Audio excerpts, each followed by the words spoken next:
Hey guys, what's up? It is the Mostly Disney podcast.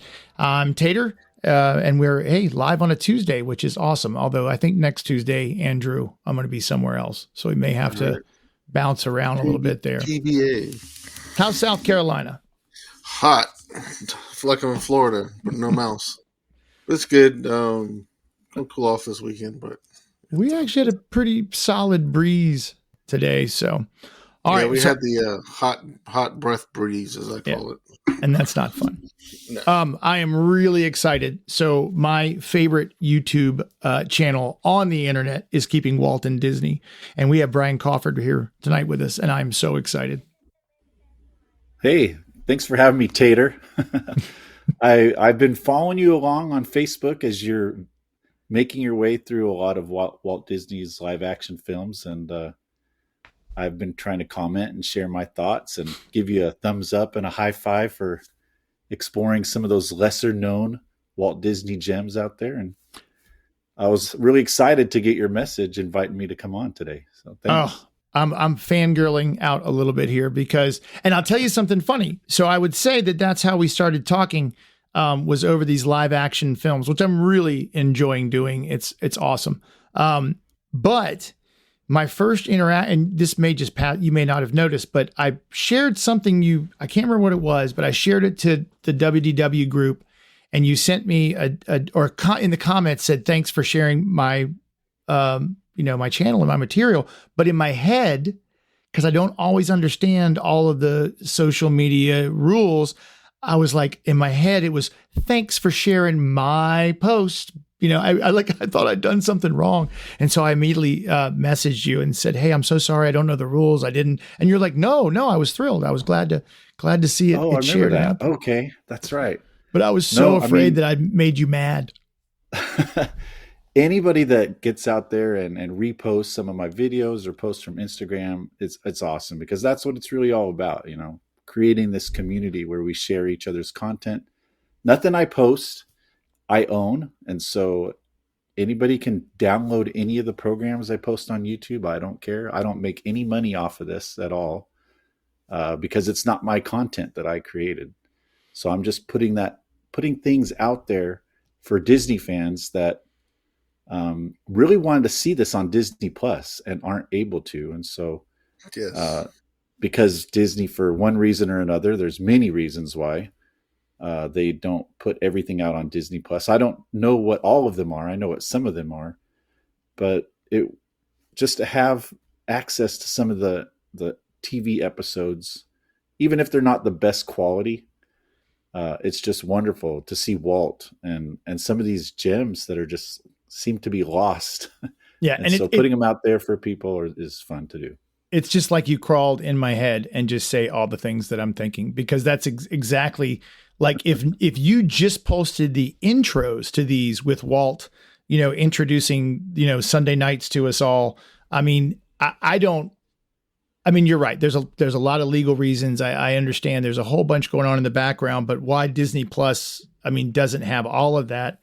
And I don't know if they still do or not. I know when Disney Plus first came out, you could sort it chronologically, like by the 60s and the 70s. And now I feel like that got buried somewhere, if it's still there at all. Right. Pretty much have to search for what you want to watch. Yeah, Disney Through the Decades tile that used to be on. Yes. And that's kind of how, when Disney Plus first came out, that's how I kind of navigated through the history of Disney films and shorts.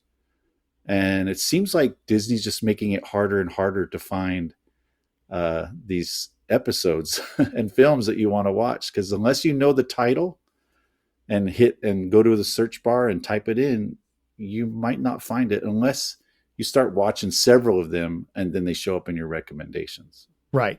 I'm really not trying to pick a thread here, but Song of the South is a perfect example of that. Right. And I'm not, if you don't like it, that's great. I'm not trying to give my opinion on it. I'm happy to, but I'm pretty anodyne when I anyway, it's been lost, right?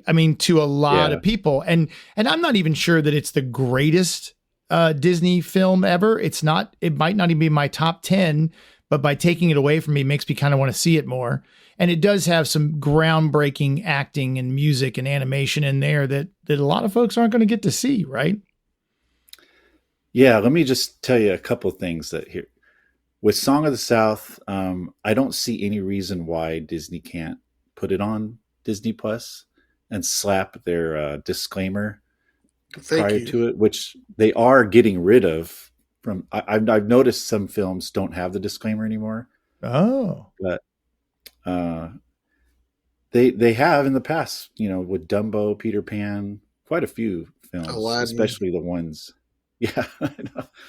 So if you're going to put a disclaimer in front of these other films, why not do Song of the South? And I think they're really just afraid of the backlash or perception that Disney is accepting of some of the racial undertones that are in Song of the South. Well, and look, you can send your hate mail to Andrew Milan. I'll give you his email address, or me.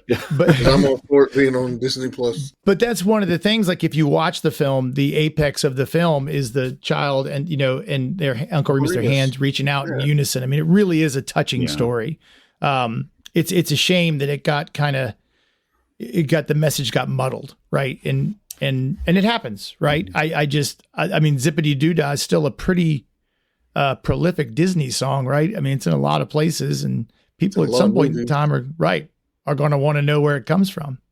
Yeah, I do think. Well, you can watch the whole film on the internet on Internet Archive. Oh yeah, there's a really nice 4K restoration someone did and put it out there. Nice. So it's not totally lost, but it would be nice for Disney to put it on Disney Plus and maybe put a few extras.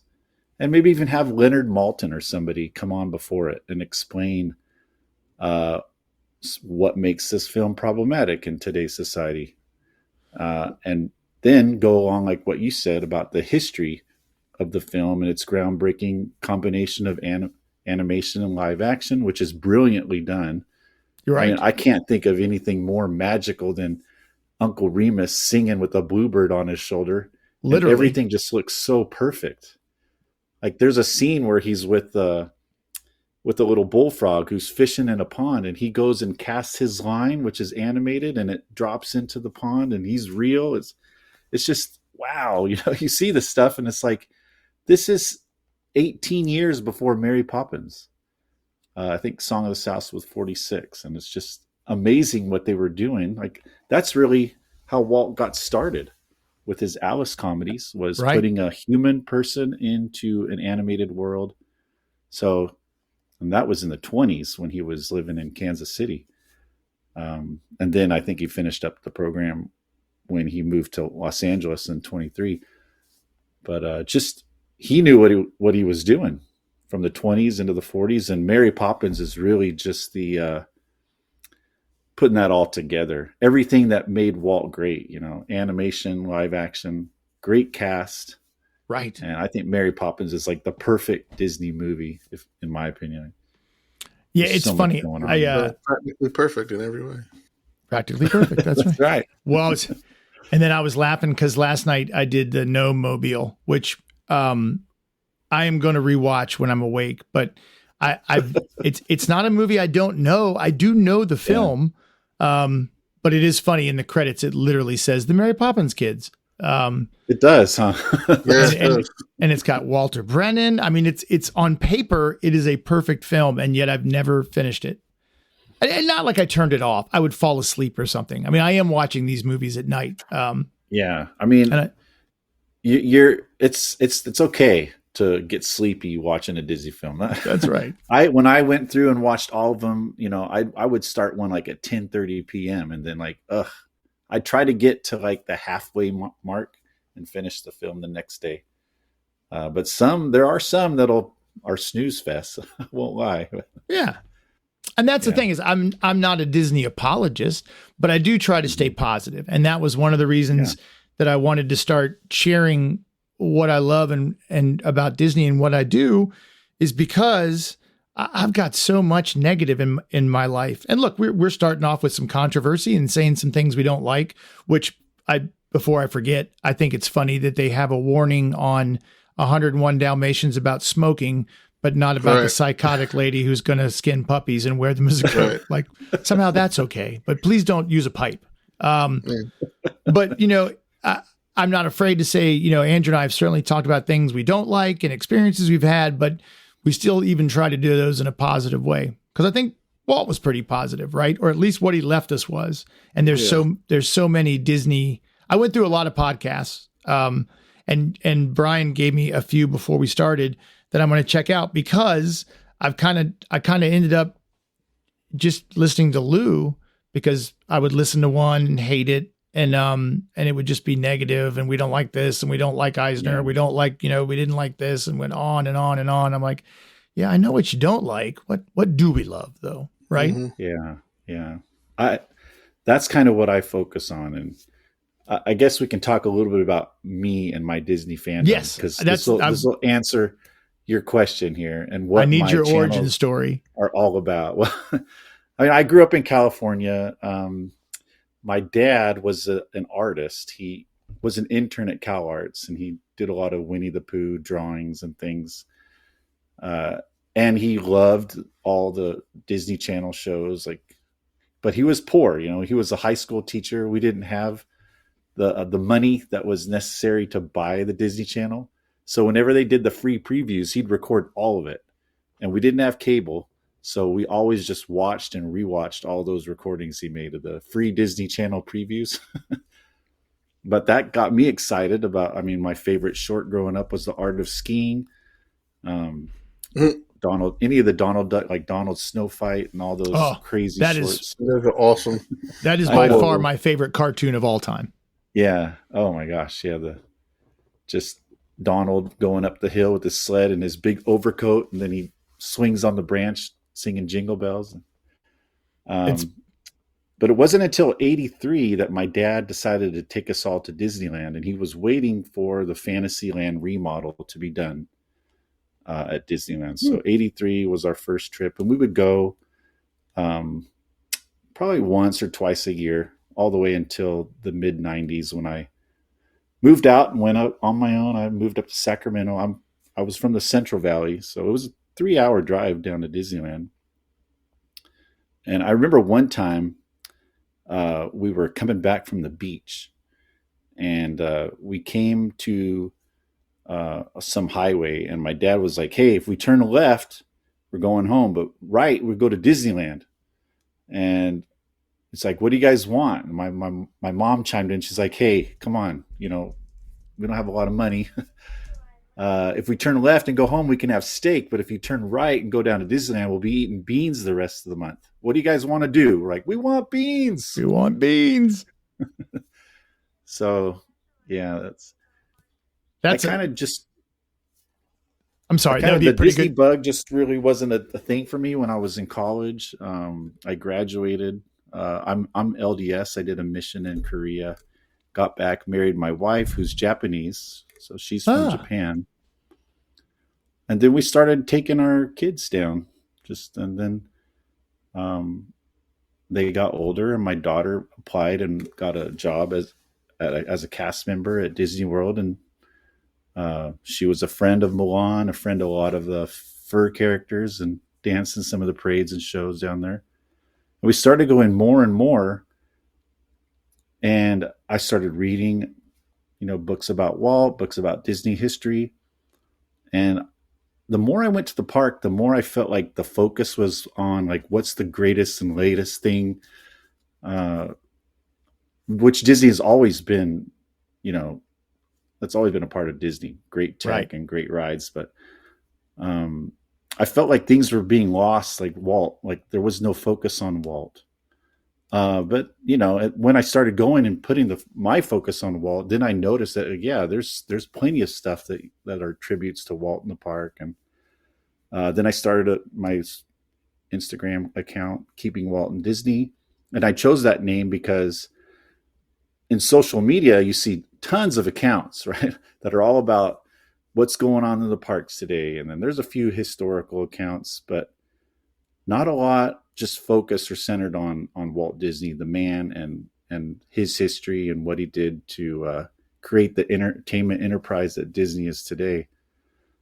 So that's kind of what I chose to focus on, and not just what's in the parks, but all aspects of Walt Disney, like especially his films, because I did what you're doing now.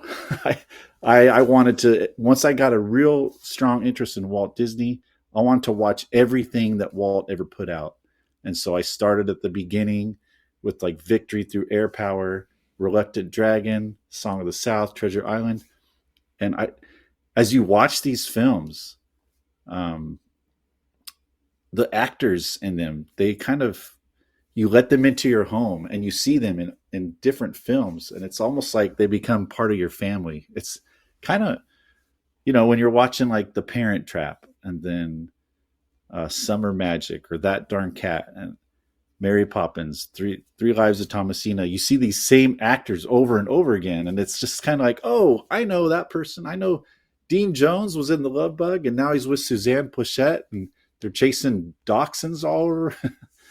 And it's hard to explain like my love for these films, because they're so comforting, and just love these guys, love the actors, love the directors, love the plot lines, and that's what, obviously, I mean, it's easy. That's what, if you don't know Brian's channel, it's called Keeping Walt and Disney, and it's, he's got an Instagram account where where videos pop up, but you could go on that YouTube channel and just relive your childhood. I mean, it's all the stuff we watched as kids, with the intros and Walt introducing it. I mean, it's just incredible what's on there. And which, again, get out of my head, because that's exactly the way you're describing it is how I feel, right? Is I go back and yet I have a pretty big Dean Jones fetish, almost unhealthy, because he's just Blackbeard's so comforting. Ghost, right? Good. And so Blackbeard's Ghost, the Horse in the Gray flannel suit. What I do is, and I like to fall asleep with the TV on, and so these are the movies. I mean, I've probably watched or at least the beginning of the Reluctant Dragon 150 times. It's probably twice a month, 3 times a month, that it's just in this rotation of films that I love so much. And so that's what kind of got me in the last, 2 weeks or so to start. Now, these are ones that I've curated my own copies of, and I've put them on in there. So they're online, or not online, but I have a server. And so I'm running through the ones I have in alphabetical order. So I don't have them all, because Brian gave me, I think, at least 2 more to look up. But I mean, this is what I want to see, right? I mean, I want to see Uncle Walt tell me about everything, and because this is what I had in my living room as a kid. It would be so much easier. See, I have my dad to tell me about that, because I saw the Walt Disney stuff because I wasn't around back then. But my dad would tell me how they would watch it on Saturday and Sundays, and Walt would be in their living room, and my dad's always like Western, so Texas John Slaughter's always been something I've always got. That's my go-to. Like if I'm cleaning or something, I'll just throw it on and start watching all the episodes on Brian's channel and what else I can find. And then I started watching a old war movie the other day, and I'm like, hey, that's Tom Tryon in that movie. So it's like, my gosh, it's cool to see people in other movies, but to hear it from my dad about, they would stop what they're doing at whatever time it was that Walt was going to be on TV, and they would watch that with him. And then I've shown him some stuff and tags my dad some stuff that I've posted and other people have posted. And he's like, yeah, I remember that as a kid. And so it's cool to get to see him light up talking about his childhood. Well, and that's something that's what it's all about right there. Right. That's why I put the stuff out there, so parents and grandparents see this stuff, and then, hey, kids, check this out. I used to watch this when I was a kid. And you mentioned Texas John Slaughter. Texas John Slaughter made them do what they oughter, because if they didn't, they died. Yep. So that was one of the first. I came across somebody who had put all those episodes on DVD. Oh, wow. And that one and the Saga of Andy Burnett. So I bought 2 sets from this guy on the internet. And I really wanted to watch these, but I was really busy. I was working full time. I teach school at night. And so I'm like, it would be great if I had these episodes on YouTube and then I could just watch them whenever I had some downtime at work or at school. So I put on I think there's 6 episodes of the saga of Andy Burnett and 17 or 18 episodes for Texas John Slaughter. Mm-hmm. And I put those on my YouTube channel, which was just my channel at the time. It had no name. It was just my name. And oh my gosh, they took off like wildfire. Like within a week, all 6 episodes of Andy Burnett had like 50,000 views on them.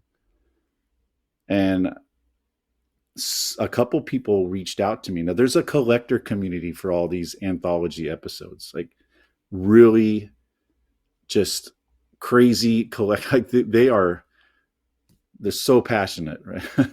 And a couple of them reached out to me and said, hey, I've been looking for those episodes. I have a ton of these other episodes that, and they would want to trade things back and forth with me. And I'm like, yeah, I'll send you what I got. You send me what you have. And this one gentleman who is pretty elderly, we've been chatting for the last few years. And he said, hey, I've got every Disneyland anthology episodes except for a handful that are like lost. Send me a 4 terabyte drive, like hard drive. I bought one on Amazon, had it mailed to him. He filled it all full of these episodes, sent it back to me. And then at that point, I'm like, okay, I'm going to put these up on YouTube, but I'm going to do it the right way. I'm going to make it organized because a lot of these episodes that I put on my channel, they're out there on the internet, but they're just like, you see them, they're onesie, twosie shows. And then you go to that person's channel and see what else they have. And it's not very organized. Like there's so many people out there that when they bought Disney Plus, they thought that the anthology series would be there. Like they could watch The Wonderful World of Color, which started in 1961, and watch all of those episodes. Right.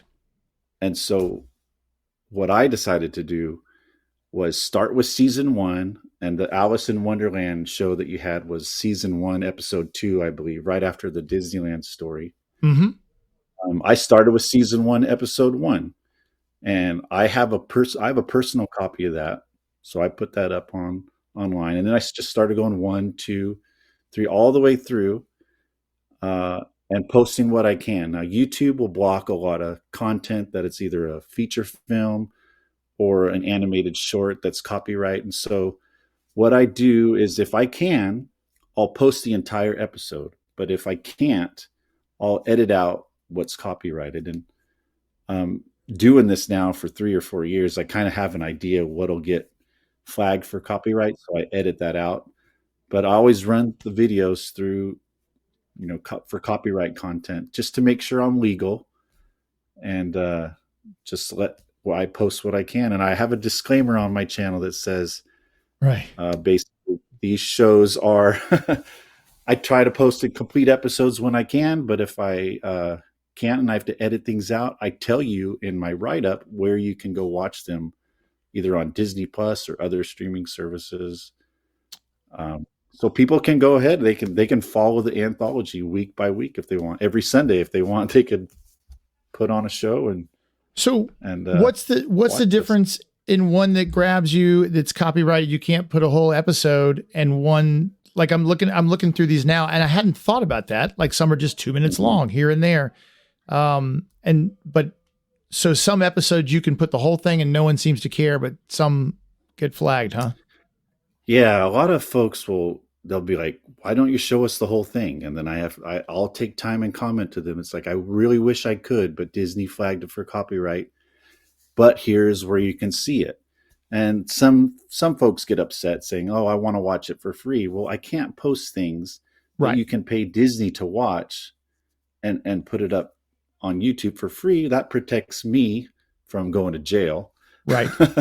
And it respects the content creator, Disney, that puts this stuff out for sale. And, if you want to watch something and it's flagged for copyright and I can't post it, you need to go pay for it. So most of the episodes that get flagged for copyright are feature film rebroadcasts on the television show. So Gotcha. obviously, like when they show like Alice in Wonderland, the clip that you just put up there, I just have the lead in, maybe like 30 seconds of the film, and then I'll, fade out and then fade back in to the end of the episode. And a lot of episodes will have a lead out as well. And Walt comes back on and he says, "Hey, this is what's coming on next week." And a lot of those are lost, but not anymore. I try to put as many as I can on the channel. Because that's what it seems like. It seems like, I mean, as much as I've never been to the archive or the family museum, but it feels like the entire episodes somebody must have. Because I mean, again, I'd watch it with the old commercials, right? Like I would absolutely sit those commercials and enjoy it, and just really like just sit in that time machine all the time, right? Because again, Walt's comforting, right? Just Walt's comforting. And there was I was just talking to my wife about the other day. We were watching something like, Man in Space, or, one of those episodes, and the cadence and the voice they use to, when Walt or Ward Kimball is, narrating, there was a way they talked that I just find very soothing, right? It's very comforting to me. It's, and not quite white noise, but, just like a warm Disney hug when the world's beaten and everything's so fast, Yeah. Oh my gosh. Some of the folks that have narrated these episodes, like Rex Allen is one name that comes to mind. Like, I mean, when you hear his voice, it's like putting a warm, cozy blanket over yourself and grabbing a cup of hot chocolate. It's like, because that what you're about to see is like vintage Walt. It's going to be good, right? You don't have to worry about anything that's like offensive, right? That's coming up. Rex Allen, and then like the person that did his intros, like, and now your host, Walt Disney, like that voice too. I'm blanking on the name of the person that does that, but there's an episode where Walt introduces you to the soundtrack, and it's like oh, I can't remember which one, but it's probably season 4, I think, when Walt takes you to Disneyland, and it's the one where Tinkerbell puts the pixie dust on him and he floats up and he's like, "Get that stuff off of me." Yeah. So he does the Florida project video. Do you know who the narrator is of that? When he talks about Epcot, and is that okay. I would have to look that one up. I can do that. That one always sticks out in my head. I don't know why. Yeah, I'm so bad. I'm really showing my age here. I just turned 50 last year. I know, and my brain doesn't recall names as quick as it used to. But I try to put the narrators in there when I can. So envious of people who can pull out these dates, and it's so funny. And my friends are like, "Oh, you know everything about Walt." I'm like, "You have no idea how small my knowledge is compared to the people that I envy and love." And I can't. I tried to search real quick while you guys were talking, and I can't quite find him either. But I can't quite push my kids over the ledge to the live action in the way that I feel about them. They have a lot of Disney love. I mean, my son, this big hulking mass of muscle and testosterone, and he just finished his freshman year. And as soon as he gets home, when are we leaving for Disney? What's the countdown, Dad? How many days? And people who don't understand. And Andrew and I did a whole show on why we keep going back, and there's so many reasons. But I mean, and look, I'd be lying if I said it wasn't to escape real life, right? I mean, Walt was a master of escapism and providing a place for us to do that, to just push a curtain over the real world for a little while, because life's tough, right? I mean, raising kids and working and trying to, and eating beans, right? I mean, those are the choices we make all the time. And so it's nice to have a spot that, at least for a week or so a year, we're gone. We're in a whole nother world. We drive underneath that sign, and I don't leave. I do want to go to Universal. We've talked about that. I'm not against Universal, but how do I, my kids certainly have a love for Disney, but we've often kind of tossed around, will that nostalgia carry over, right? Will they be as enamored with Walt as I am? And I don't know. I hope so. Yeah, I mean, it's just finding that one thing about Disney that you love, that and for a lot of us, it's like nostalgia, things in the past that that something happened to us in the past that really flipped on that switch, that really got us excited about Disney. And in a world today where the focus is on a lot of negative, even inside of Disney, and this is kind of what my focus is with my accounts, is don't focus on the bad. If you look for the bad, that's all you're going to see. That's what you're going to find. Right. Focus on the good. And if you do that, you're going to see it. And when something bad comes along, you can sort of dismiss it and put your focus back on the good. Like Pollyanna is my favorite Disney movie. It's probably one of my favorite movies of all time because it's just a great message of optimism, positivity, and looking for the good. Because there's a quote at the end of the film that says, hey, Reverend Ford is one of the persons that Pollyanna had a powerful effect on, because he was kind of cynical and looking for the bad. And he had a massive influence from Aunt Polly, who was Pollyanna's aunt. But he said at the end of the movie, we looked for the good in them and we found it, didn't we? And it's like, oh, here come the tears. Right. Because and that's like really what I like to share in my account. And I'll see people talk about Walt rolling over in his grave, or Disney is so bad, it used to be great. I'm like, and I'll comment to these people and say, hey, yeah, sometimes things aren't as good as they used to be, right? But you got to find the good and focus on that. And I think we find that at the parks, right? We want to relive those memories that we experienced in the past, and we want to share those with our family and friends. And so you go back and you feel those feelings again. I'm just like you.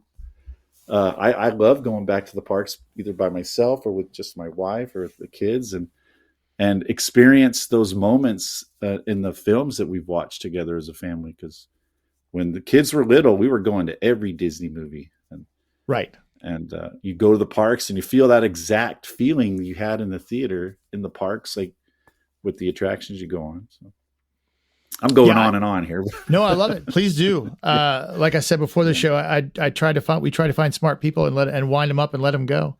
But no, so there was an old joke, like how many Disney people does it take to change a light bulb? 25, one to do it, and 24 to talk about how nice the old one was, that kind of thing. And look, the only thing that I really hate, and I like to make sure I say it every episode, is that Polynesian lobby.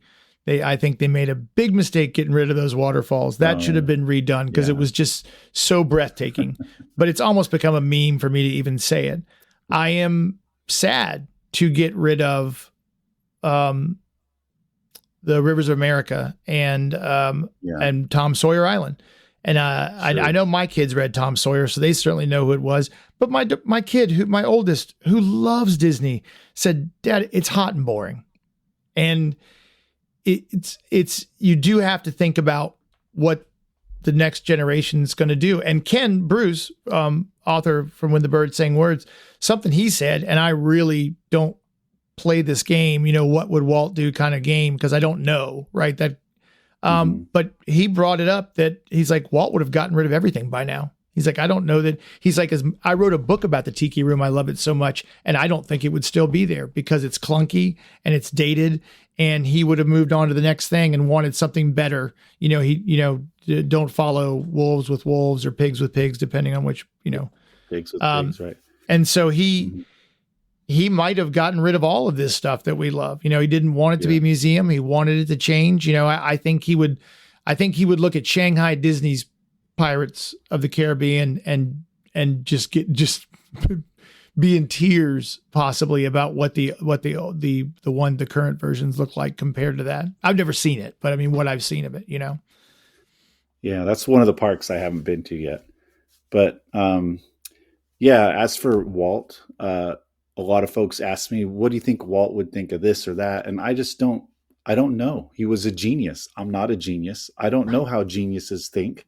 Very well. But like Ken Bruce said, Walt was progressive. He was always, that quote that the Disney company has like, that's their foundation, right? We're curious. We keep opening new doors, going down new paths because they want to get the best and brightest. And that's, like Disney right now is building the parks for not our generation, but for our kids and their kids. But one thing that Walt was really good at was being progressive, but also having a feeling of nostalgia. He did say that I love the nostalgia myself. I hope we never lose sight of the past. And so I think Disney still today does a great job of keeping one foot in the future and one foot in the past. And so I think like at Disneyland, I don't think we'll ever lose the Rivers of America there. I hope not. It's sad that in Disney World it's going away, but well, I mean, I would have never had the vision for Pandora. When they announced that, I just thought they were insane. Like, why? Because I think about what's there that I love. That's, and for us on the East Coast, at least since 1971, a couple of those rides, and they've had updates, are still there, still pleasing people, still having, hour waits and just thrilling everyone.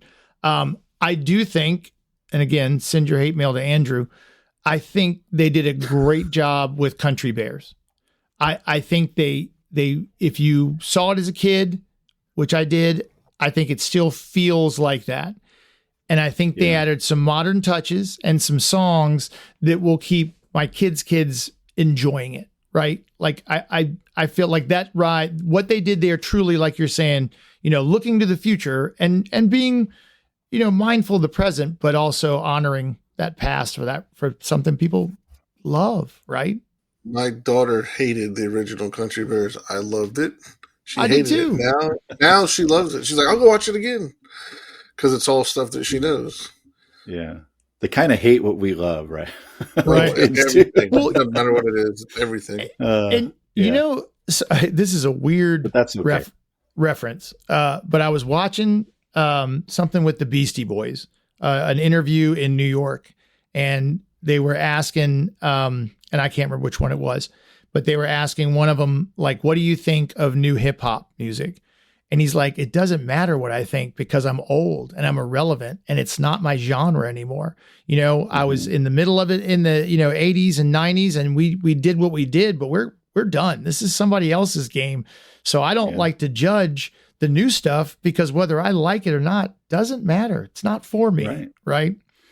Then the sooner that us old guys learn that lesson, right, the more happy we'll be because, see, here's another thing that I kind of talk about. I just never thought Mike D would teach me some valuable life lesson, You talk about the Beastie Boys at work. One of my alarms on my phone is a Beastie Boys song, and I have a 20-year-old there you go employee, and she goes, what is that? I went, never mind. Go back to your desk. Until you hear it at Target, then you're safe. Right. Like if you walk into Target and they're playing, Paul's Boutique, then you're in trouble. I hear K-pop in Target nowadays. That's so crazy. Oh, God. Which my kids love, and I enjoy it. I lived in Korea for a couple of years, and it's a thing over there. But going back to see, Disney has built this. What they're good at is helping us to how should I put this? They are really good at helping us use our imagination. Right? We've grown up on all these films, which are basically products of imagination of thousands of artists through the years, and that rubs off on Disney fans. Like, even though a lot of these things change in the attractions that we love, or they're gone altogether, we can still use our imagination while in the park to think back to how it used to be. You can close your eyes while you're riding Pirates and still see the scenes that are in your imagination if you want. Don't go as far as like shouting out old lines of the attraction, because you don't want to disrupt the enjoyment of others in the Right. park. but and you can take that home. I mean, there's videos everywhere online of how the attractions used to be, and you can enjoy them there. But the thing is, you have to find something that you enjoy, like about Disney, when you're not in the parks, that you can enjoy at home. And like, that's why, like, Tater, you watching these films is exactly what I do when I'm not at the parks. When I'm home, I can put on So Dear to My Heart, or 20,000 Leagues Under the Sea, or this movie, The North Avenue Irregulars, right? Which is one of my favorites. And I can feel like I get the same feeling I get when I'm in the parks when I throw these movies on. Like, my focus is on Walt and what he created. And so I find those things in the parks, and I can also find them at home. And so I can surround myself with these things that I love. And that's exactly what I do. I mean, you want to take it home. And I don't always, like, there's some YouTubers that I like and I enjoy their videos. I like seeing the new stuff because I can't, I'm 10 hours away and unfortunately have a real life that prohibits me from being in there on opening day and seeing everything for the first time, which is, look, there's good and bad to it, right? I'm not complaining. Yeah.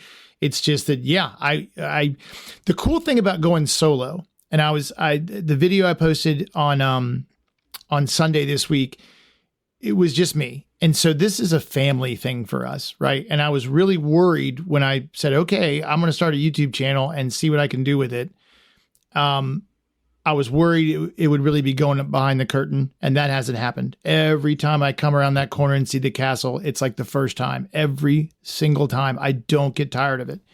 And then my wife and I were there together, just the two of us. And again, you're kind of reaching for hands, well, I say that the first time we went on our own was for an anniversary and our kids weren't there. And I literally was reaching down for my kids. Like, oh my gosh, oh yeah, it's just us. Cause it seems so odd, but you can slow down, right? Like, having an annual pass is such a gift if you love those parks, not because you can be there all the time, but because you can move so deliberately through them without having to race for a fast pass or go and get in line, or you're, on your phone you can just look. And now, I mean, not only do they change things, but every time I go there, I see something I didn't notice before. And I really, really love those details, Yeah. Yeah. That's because that's what you're looking for. And when you look for it and find it, it's just such a fulfilling experience. Like, I've been an annual pass holder at both Disneyland and Walt Disney World. And I love the parks just as much as everybody else. And I will turn to YouTube videos to see people streaming live in the park, because I miss it. I don't always just wait when I'm feeling blue, pop in like, the Love Bug or Hans Breecker or the Silver Skates or something like that. Look that one up. That's a good one. But I like to stay up on top of what's new and what's happening, what events are happening at the parks. Yeah, because I love them, and I've been lucky. So my wife's Japanese. I've been very fortunate to visit the Tokyo parks multiple times, and when you go over there, you can do a whole show on Tokyo Disney if you want at some point. But now you're just making me angry, because that actually the kids have decided that we're gonna. I love Christmas. I mean, I am a big kid. For probably explains a lot of this love of Disney, but I love buying gifts for them. I love hunting for gifts for them. I love Christmas. And we kind of had a family meeting, and to get, I could take my wife to Tokyo, but to take 5 people to Tokyo, and feed them and house them. And, and if we go, I'm not just going to go to Disney. I'm dying to see Kyoto. I'm dying to go up north. I mean, there's so much of Japan I want to see. So it's going to be a big trip. And they all voted unanimously, let's cut down on Christmas, and we'll save up for 3 years and go as a family. And it'll be, an amazing trip. Thanks for putting this one on. Yeah. Isn't this cool? But I can't wait. This one, I think it's edited, right? Yeah, it's only 3 minutes. I had to edit. Yeah, this one is not on Disney Plus, but there was a DVD release of it. And you can also stream it on Amazon Prime or YouTube. But it's such a great story, and it's a good example of how Walt loved the cultures of other countries. Some of my favorite Disney episodes are those that have Walt going to other countries and giving us a glimpse into their lives and their culture. He loved all people, and he loved sharing his product and inviting with other people of other nations. So all these international parks, and even the one that's announced in Abu Dhabi, is exactly what Walt would do. You know, he wants as many people to be able to have these experiences and share them. Yeah, like Karen said, he was very inclusive before it was a thing. And I'll go out on a limb and say inclusivity is not just kind of how we think of it in the social media setting today, right? Right. Because he's being very inclusive with Abu Dhabi in that what was it? A third of the world population will now be a 4-hour flight from a Disney park. I just heard that that is ultra inclusive, right? And that's so. I was arguing a little bit in a fun way, you know, just friendly discourse, talking about that, and they thought it was really kind of silly to put one there because, you know, who's going to go? And we think selfishly, right? Because we have some level of or we think we do, ownership of what goes on with Disney because we love it so much, and I think that's natural and fine, but. You know, I was telling him that. I was saying, look, I just heard that island had 40 million visitors last year. You know, there's already a SeaWorld there. There's already stuff there. It makes perfect sense. And look, it could change a million times between now and when it happens. But yeah, I mean, I think Disney's always been that way. And that's again, another way to escape. You know, people are nicer at Disney. You know, it's the one place that I always reach down and pick up trash, right? Yeah. I mean, how do you create that? I mean, it's unbelievable that can be done. I'm really excited for these people to have this experience. And when I just got back from Marceline for a D23 Yeah, tell us about event.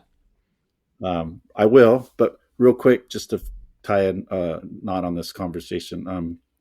I talked to Michael Vargo, who's the president of D23, who was in Abu Dhabi when that announcement came down. And I asked him, because I'm very sensitive to like all groups and all people who are justifiably worried about traveling to that part of the world because maybe, you know, their lifestyle may not be accepted. So they're fearful. So I asked him about that, and he said what Lou said, basically, was Disney is progressive. They can be a catalyst for change, and it's going to take 7 to 10 years to build this thing. And if you love the Disney company, have faith in the Disney company and how they've been able to change minds of people and attitudes towards others and how to create a whole inclusive thing, then I think we'll see that. And I think it's going to be great. You know, I think it's just going to be good. That's all I'll say about that. Well, I will tell you, and this, I'm making this up. This may absolutely not be true. And I would like to think that I had a little bit, and my wife had a lot. My kids are great because of her. But I do feel like my kids stayed kids longer and were better citizens for going to Disney. And I know you could argue that either way. I can't prove that. I don't want to necessarily. But I felt like my kids wanted stuffed animals just a little bit longer, or, you know, snuggled just a little bit older than maybe they should have, but I wasn't going to stop it because I knew it was going away, you know? And I attribute that to our family time of 5 of us cramming into a hotel room. So you kind of had to be snuggly, right? And it was really, really good, undivided family time that really, you know, we made decisions as a family. We picked rides as a family. We, you know, got up and planned our restaurants as a family. You know, we really were, and still are, a very strong unit. My kids actually, I mean, look, they want to go out with their friends and they want to go do stuff. Don't get me wrong. We're not this weird codependent, like stay at home preppers or anything. I'm just saying that I feel like they're better because of our Disney experiences, at least in some small part. And if you Oh can, yeah, I would say the same thing is happening with my family, and they have a greater appreciation for things that you can learn while at Disney. You know, you've got attractions like the American Adventure or the Hall of Presidents and things like that. That right. you know, and it's a great setting to learn those kind of things, and they stay with you because the messages and the music you hear during those attractions are just like combine any kind of great message with a stirring soundtrack, and that's gonna like enter into your heart. That's what Walt was really good at. It's so Yeah. true. It's just, I mean, Yeah. and they still craft movies that way. I mean, they still do such a great Mhm. job. Caleb says he's still has stuffed animals. Me too, Caleb. And I'm Yeah. 54, so I still have stuffed I animals. got a Mickey and a Shaggy dog and a Jiminy Cricket. I'm looking at it right now, and a Dumbo over there. Yeah, I'm 51, Caleb. We're all kids at heart, right? That's what Walt wanted. But That's Caleb. exactly true. yeah, See? Marceline was great. It was anytime you have the opportunity to go to walk where Walt walked is kind of an out of body experience. It not for just Walt fans, but for any Disney fan. And it's funny because Walt only lived in Marceline from the age 5 to 10 or 5 to 9, but roughly 5 year period. But he's quoted as saying they were the most formative years of his life. Like that's where he began to fall in love with trains, and he learned how to draw. He had an aunt that would send him pencils and paper, drawing pencils, so that he could draw without his father knowing, because Elias, his father, was a very stern, strict man, and he didn't believe anybody could make a career out of art. And he wanted Walt to grow up on the farm and learn the family business and work hard just like he did. He was a good father, Just so you know, I can hear my son, who is 20, is playing with a lightsaber right now. I can hear it in the other room. I can hear it starting and him whacking things with it. And this is why I love Disney so much, because now Disney and Star Wars, same thing. Sorry, Yeah. go ahead. Oh, I just thought that was really Star funny. Wars too. I just watched Rogue One today because I finished Andor. So, Oh, and we just started Andor. Nice. Yeah. I gotta finish the last it's so episode. good. Yeah. So I'm sorry. So what was the event like? I mean, what did they do? Well, D23 put the event on, and so basically they bussed us to Mars. We stayed in a little town west of Marceline, about 30 minutes away. We stopped and saw General Pershing's hometown first, and then and there's some other things that we saw. I think besides Walt Disney, they wanted to put it into our minds that there were a lot of geniuses that were living in that area at the time, so which worked because you got Mark Twain or Samuel Clemens, General Right. Pershing, and Chillicothe, Missouri, the home of the first sliced bread. I didn't know that. I didn't either. So, I didn't either. that was a big topic of discussion on the Friday night. But so Saturday they bussed us to Marceline, and they just it was basically you could walk around town, and they had people stationed at various points, and the whole town was open. So just a couple highlights for me. Walt Disney Elementary School was built in 1959. Walt did not go there, obviously. He went to Park School, which was across town. But when they opened up that elementary school, they invited Walt to come, and I don't know if he dedicated the school, but he donated several items like playground equipment, a flagpole that was used for the 1960 Olympics. He put at that school. It's still there today. That's so cool. And he hired an artist, Bob Moore, to paint Disney characters all around the school, like in the gym or the cafeteria. Around the perimeter of that building and the inside are a bunch of Disney characters, and like along this ribbon, which is just a nice little touch. And usually if you go to Marceline, I mean, it's a public school. It's a real working school. You can't just go in, you know how schools are these days. You'd have to get a visitor's pass and have a reason to be there. But when I had visited Marceline with my family in 2017, we could not go in And so this time they had the doors open. They had a cast member from Walt Disney World. His name was Christopher. He was an ambassador in 2005. And he gave us the whole spiel, the whole story of the school, and let us walk around in various hallways and into the gym. And it's just so cool being in a place where Walt Disney had such a tremendous influence, because he went back to Marceline several times. In fact, in 1956, I believe, The Great Locomotive Chase was a film all about trains, Oh yeah. Mm-hmm. and he opened up the theater, the Uptown Theater, downtown Marceline. For 24 hours, he ran the film consecutively, 11 or 12 times, and That's so cool. didn't charge admission to any of the residents there. He dedicated a swimming pool. He visited the farm where he lived on, and there's just lots of things. And so the other highlight was in the evening, Brett Iwan, the voice of Mickey Mouse, was there. Oh, yeah. And he spoke to us, and had Marcy Smothers, who wrote this book, Eat Like Walt. She's a Disney historian, lover of Walt, and had Kay Mullins, who was the director of the Walt Disney Hometown Museum, which is in that town. And they were talking about memories of Walt and things he experienced in Marceline. And so one thing they did that was really special was, okay, I'll try to get through this here without breaking down. But, Walt's mother, Flora, she was really good at churning butter. Like, she could churn butter and make it really sweet. And it was of so high quality that they were able to sell it door to door as a luxury item for people of that town. Now, Elias was not a big fan of luxury, very frugal.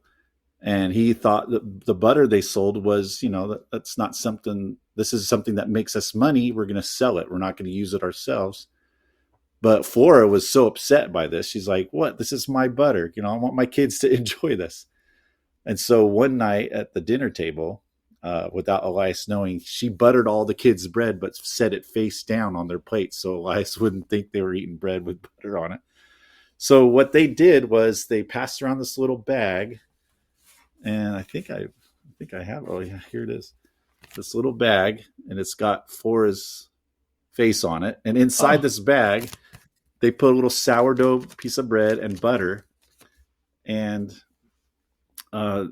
we opened it up, and then they played this clip of Walt telling the story about how his mom buttered the bread face down. And then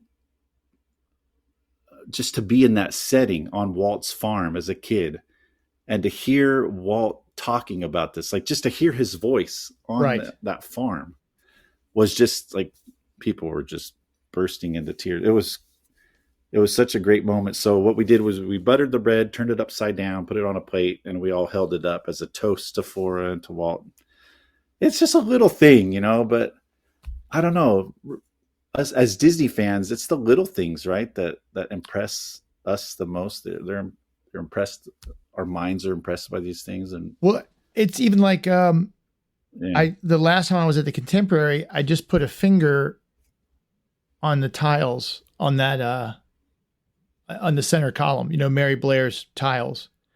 And I know kids probably wipe their hands on it all day and throw things and spill stuff, but to touch something she touched, right? Or the one time we did go to Disneyland, and I just wanted to stand at that railroad, that famous picture of Walt, with looking down at the rail, to stand. It gives you, it's an electricity, right? There's something, not to sound like too much of a hippie, but I got a little bit of that in me. There's some kind of aura or some kind of energy that goes on. And I like all history like that. I'm repeating myself, but we have in Newport News, in between here and Richmond, we have the Maritime Museum, and we had the Monitor the Merrimack, and the turret from one of those ships is right there. I can go right to it. I can touch, they won't let you touch it, but it's right there. And it's so amazing to stand. We have the Hunleys. It's the same thing. We can go look at the Hunley, and they had a replica, and you can sit in the replica, how these guys turned it. But like for me, when they put the statue of Walt at Epcot, I went and got my picture taken. There was nobody else there but me and Lee. Goes, you can take your time. I sat there and I just kind of said out loud, "Well, Walt, what you think?" Right. Yeah. Because he's just sitting there looking out over everything. It's just like, what do you think? Well, what do you feel about it? Yeah, when I first saw that statue and I sat next to him, and you know what he's looking at? He's looking directly at the America Pavilion. Right. Yeah. And Walt was so patriotic, right? He even said that he had a red, white, and blue stripe painted down his back. And he loved America, and he loved sharing things he loved sharing the history of this country, and he put that in his parks. And Johnny Tremaine is a great movie. Oh, that's another good movie. Yeah, and I have that Walt lead in and lead out on my YouTube channel, and just to watch Walt and hear him talk about the United States of America and the history of this country and the Revolutionary War and how proud he was to be an American. I mean, in fact, he shut his whole operation down, right, to host the Army. I mean, it was somewhat forced upon him, but he agreed to it, and him and his artist made several films for the Army and the Navy, and certainly never heard him complaining about it, right? No, he even drove an ambulance for the Red Cross after World War I. He wanted to be in the military so bad, but he couldn't. But he did what he could, and he loved everybody. He loved people, and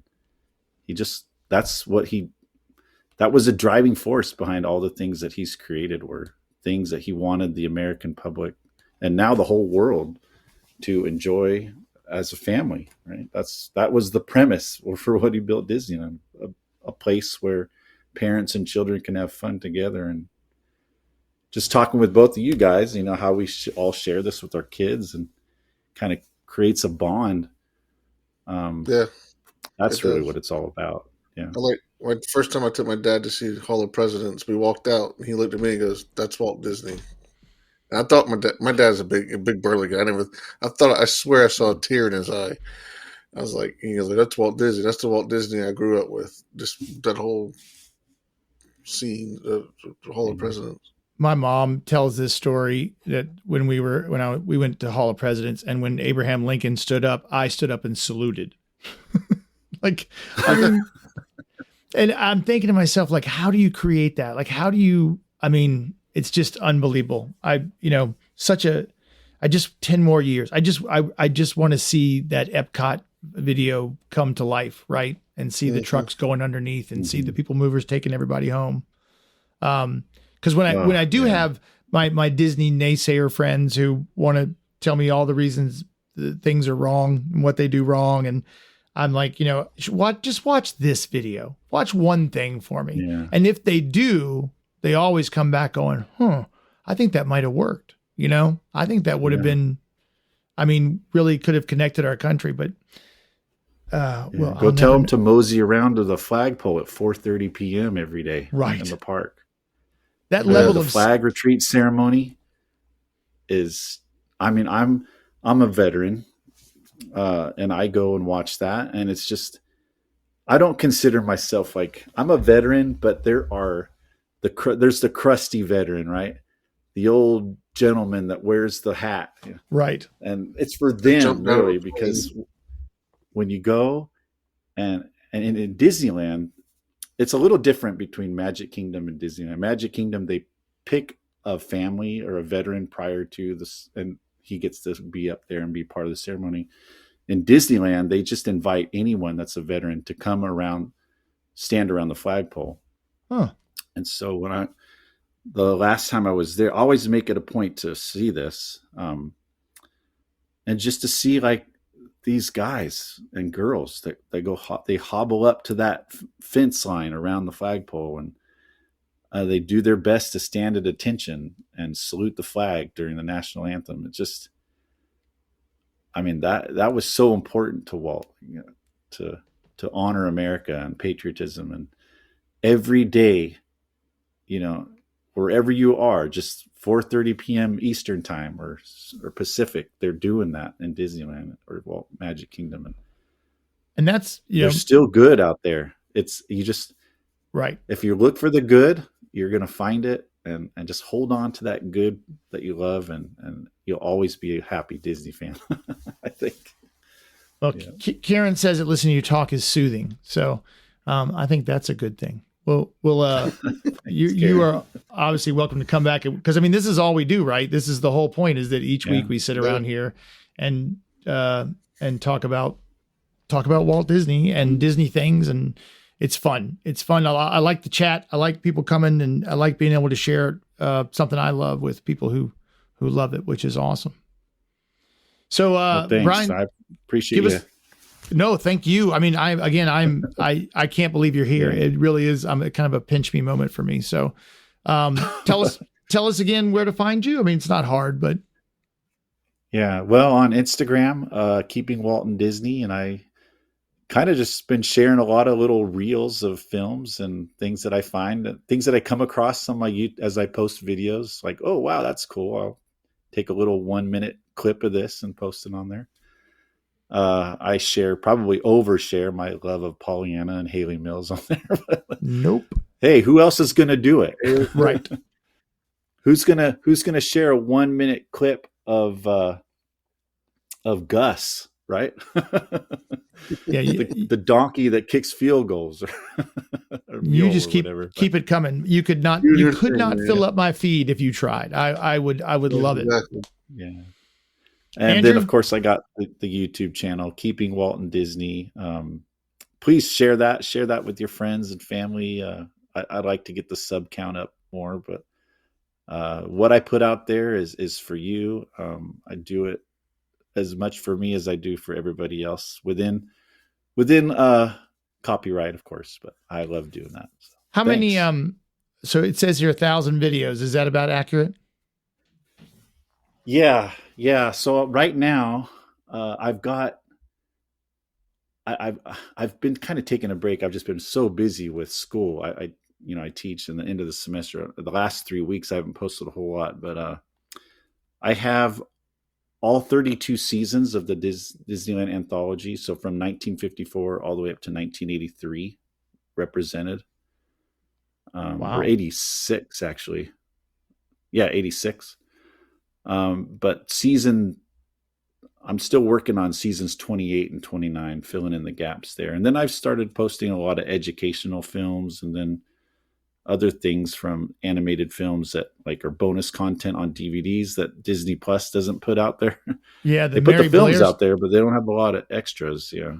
It just seems like they could have a whole section that would just be nothing but this, the episode from start to finish. Sure.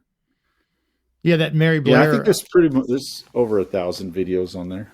That's wild.